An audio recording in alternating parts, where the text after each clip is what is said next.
نحمدہ ونصلی ونسلم علی رسولہ الکریم اما بعد فاعوذ باللہ من الشیطان الرجیم بسم اللہ الرحمن الرحیم۔ درس الادب المفرد کے ساتھ ایک بار پھر حاضر ہیں اور آج کا درس حدیث نمبر 462 سے شروع ہو رہا ہے اور اس پر عنوان ہے باب نمبر 218، باب الرفق یعنی نرم دلی کا بیان۔ اب نیچے حدیث ہے، حدیث نمبر 462، اور اس روایت کو امام بخاری رحمۃ اللہ علیہ نے دو مقام پر صحیح بخاری میں درج کیا، 2935 اور 6024 کے اوپر۔ پھر آگے صحیح مسلم میں دو مقام پر 2165، 2593، سنن ترمذی میں 2701، سنن ابن ماجہ میں 856 اور 3689۔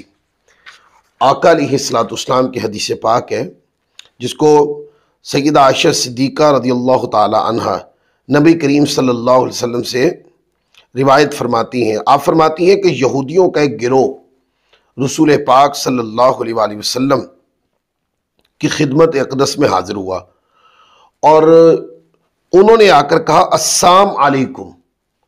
حضرت عائشہ صدیقہ رضی اللہ تعالی عنہ فرماتی ہیں کہ میں اسے سمجھ گئی، میں نے کہا تم پر سام یعنی موت اور لعنت ہو۔ آپ فرماتی ہیں کہ رسول اللہ صلی اللہ علیہ وآلہ وسلم نے فرمایا اے عائشہ رک جاؤ، بے شک اللہ تعالیٰ ہر معاملے میں نرمی کو پسند کرتا ہے۔ میں نے عرض کی یا رسول اللہ کیا آپ نے نہیں سنا کہ انہوں نے کیا کہا؟ تو رسول اللہ صلی اللہ علیہ وآلہ وسلم نے ارشاد فرمایا تحقیق میں نے بھی کہہ دیا وعلیکم، اور تم پر۔ اب اس روایت کے اندر یہودیوں نے آ کر جب کہا نا، انہوں نے السلام علیکم نہیں کہا جیسے ہم مسلمان آپس میں سلام کرتے ہیں، بلکہ انہوں نے کہا السلام، اس کا معنی موت ہوتی ہے، تو انہوں نے کہا السلام علیکم۔ نبی کریم صلی اللہ علیہ وآلہ وسلم کی شان میں گستاخی کرتے ہوئے وہ کہنے لگے السلام علیکم۔ اب سیدہ عائشہ صدیقہ رضی اللہ تعالی عنہا وہ اس بات کے اوپر غور کر رہی تھی، غور آقا علیہ السلام نے بھی کیا، لیکن سیدہ عائشہ صدیقہ آقا علیہ السلام کی شان اقدس میں یہ گستاخی تو وہ برداشت نہیں کیا انہوں نے، اور انہوں نے فوراً اس کا جواب دیا، کہا علیکم السلام واللعنہ، یعنی تم پر ہو یہ موت اور لعنت۔ اور حضور علیہ السلام کی شان میں گستاخی کرنے والے کو سیدہ عائشہ صدیقہ رضی اللہ تعالی عنہا نے جواب دیا۔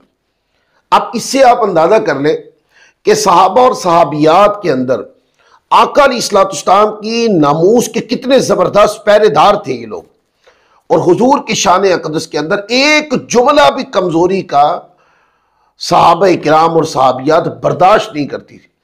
کس طرح سیدہ عائشہ صدیقہ رضی اللہ تعالیٰ عنہا کا جذبہ عشق مصطفیٰ کس طرح سامنے آیا، اور کیسے جذبات بھڑک گئے کہ آقا علیہ السلام کی عظمت پہ شام میں گستاخی کی، ان کی جرت کیسے ہوئی؟ تو فوراً سے اس کا جواب دیا۔ تو آقا علیہ السلام نے فرمایا کہ عائشہ صدیقہ رضی اللہ تعالیٰ عنہ سے کہ رک جائیں، بلکہ اللہ تبارک و تعالیٰ عز و جل ہمیں ہر معاملے میں نرمی کرنے کا فرماتا ہے، سو نرمی کے ساتھ اس معاملے کو ڈیل کریں۔ تو سیدہ عائشہ صدیقہ رضی اللہ تعالیٰ عنہ نے عرض کی یا رسول اللہ انہوں نے کتنا بڑا جملہ آپ کی بارگاہ میں گستاخی کرتے ہوئے بولا ہے؟ تو حضور فرماتے ہیں میں نے اس گستاخی کا ان کو جواب دے دیا ہے، اور وہ کیا؟ انہوں نے کہا السلام علیکم، یہ گستاخانہ جملے بولے ہیں، یعنی کہ نبی کریم صلی اللہ علیہ وسلم کو یہ کہتے ہیں کہ آپ پر موت ہو۔ آقا فرماتے ہیں میں نے بھی ان کو کہہ دیا وعلیکم، جو تم کہہ رہے ہو یہ تم پر بھی ہو۔ اب اس سے یہ پتہ چلا کہ جو گستاخ رسول ہے اس کی گستاخی کا جواب دینا چاہیے، تاکہ اس کو اچھے طریقے سے مستحضر کروائیں کہ یہ گستاخی ہے اور یہ ہم دین میں برداشت نہیں کرتے، اس سے تکلیف ہوتی ہے، لہذا اس کو بتایا جائے۔ اور اس کا پھر پورا ایک طریقہ کار، ایک انداز پورا کتابوں کے اندر لکھا ہے کہ جو گستاخ رسول ہے اس کی تو توبہ بھی قبول نہیں، علماء نے موقف اختیار کیا۔ اور گستاخ رسول کی سزا، جیسے پاکستان جیسا ملک ہے مسلمانوں کا، یہاں گستاخ رسول کی سزا موت ہے، لہذا کوئی آج بھی حضور علیہ السلام کی عظمت کے اندر یا حضور کی شان میں گستاخی کرے تو اس کو اس کا جواب دیا جانا چاہیے۔ اور دوسری بات دیکھیں کہ سیدہ عائشہ صدیقہ رضی اللہ تعالیٰ کے جذبات عشق مصطفیٰ سے کتنے لبریز تھے، کس سطح پر حضور کی محبت پہنچی ہوئی تھی۔ ایک جملہ حضور کی شان کے خلاف کوئی بولے نا تو صحابہ اور صحابیات اس کو برداشت نہیں کرتے۔ تو اس سے مومن کامل کو یہ بات سمجھائی گئی ہے، اس سے یہ تربیت کی گئی ہے مومن کی۔ کیا مومن حضور کی محبت اور آقا کی عظمت و شان کے بارے میں عقیدہ کیا ہونا چاہیے؟ عقیدہ جذبات عشق مصطفیٰ سے لبریز ہونا چاہیے۔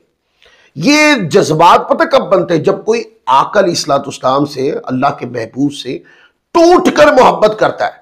جب کوئی بندہ ٹوٹ کر حضور علیہ الصلوۃ والسلام سے، محبوب سے محبت کرتا ہے، پھر وہ محبوب کی کمی نہیں سنتا۔ تو ٹوٹ کر محبت کرنے کے جذبات تبھی آئیں گے نا اس طرح کی تبلیغ کی جائے، حضور علیہ الصلوۃ والسلام کی محبت میں گرویدہ بنایا جائے، لوگوں کو اس طرح کی تبلیغ کی جائے، پھر اس طرح کے جذبات ہوتے ہیں۔ پھر مومنیت کے اندر عشق مصطفیٰ سے بھرے ہوئے جذبات اور آقا علیہ الصلوۃ والسلام کی عظمت کا عقیدہ لوگوں کے سینوں میں مضبوط ہوتا ہے۔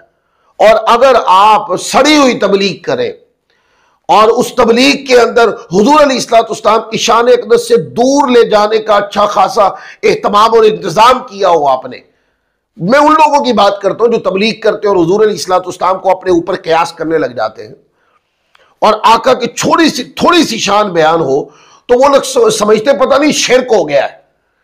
تو جو اس طرح کی تبلیغ کر رہے ہیں وہ تو کبھی بھی عاشقان مصطفیٰ اور حضور علیہ الصلوۃ والسلام کی ناموس کے تحفظ کرنے والے سپاہی پیدا نہیں کر سکتے۔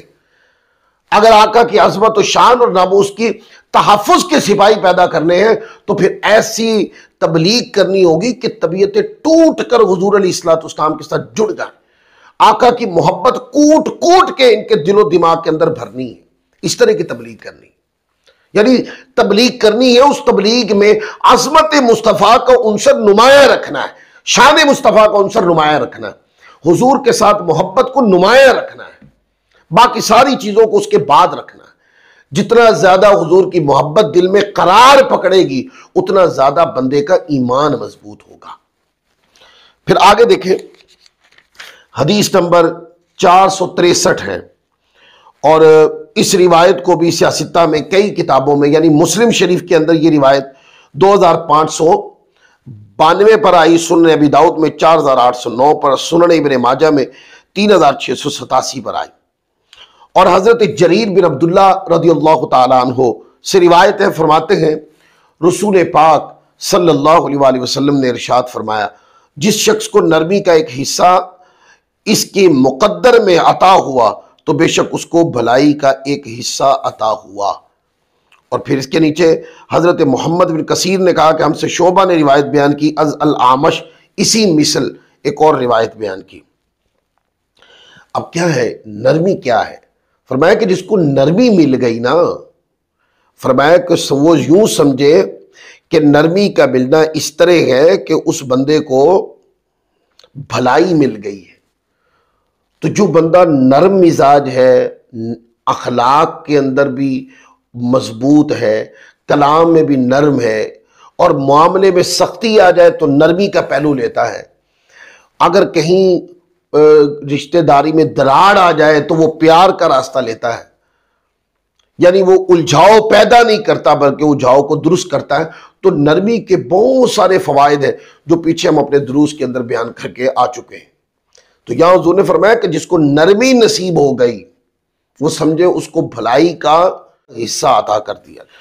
پھر آگے حدیث نمبر 464 ہے، حضرت ابو الدرداء رضی اللہ تعالیٰ عنہ سے روایت ہے، فرماتے ہیں کہ رسول اللہ صلی اللہ علیہ وآلہ وسلم نے فرمایا، جس شخص کو نرمی کا ایک حصہ عطا ہوا تو بے شک اس کو بھلائی کا ایک حصہ عطا کیا گیا، اور جس کو نرمی کے حصے سے محروم کیا گیا تو بے شک اسے بھلائی کے ایک حصے سے محروم کر دیا گیا، اور بروز قیامت مومن کے لیے اس کے نامہ اعمال میں سے میزان میں سب سے زیادہ وزندار چیز اس کا اچھا اخلاق ہوگا، بے شک اللہ تعالیٰ بے حیائی اور برے اخلاق کو پسند نہیں فرماتا۔ اب یہ پیچھے والی حدیث کے ساتھ مضمون ہے کہ نرمی مل گئی تو سمجھو خزانہ مل گیا، اور اگر نرمی نہیں ملی، طبیعت میں سختی ہے، تو فرمایا سمجھو کہ محروم کر دیے گئے۔ تو اس لیے اپنی طبیعتوں کے اندر ہمیں نرم مزاجی کو پیدا کرنا چاہیے اور نرمی کو رواج دینا چاہیے۔ جتنا زیادہ مزاج میں نرمی ہوگی، اتنا ہی زیادہ لوگوں کے اندر ہم اچھائی کو منتقل کر سکتے ہیں۔ تو آج کا درس اسی مقام پر میں اختتام کرتا ہوں، پھر نئے درس کے ساتھ انشاءاللہ حاضر ہوں گے۔ اللہ تعالیٰ ہم سب کو عمل کی توفیق عطا فرمائے۔ وما علینا الا البلاغ المبین۔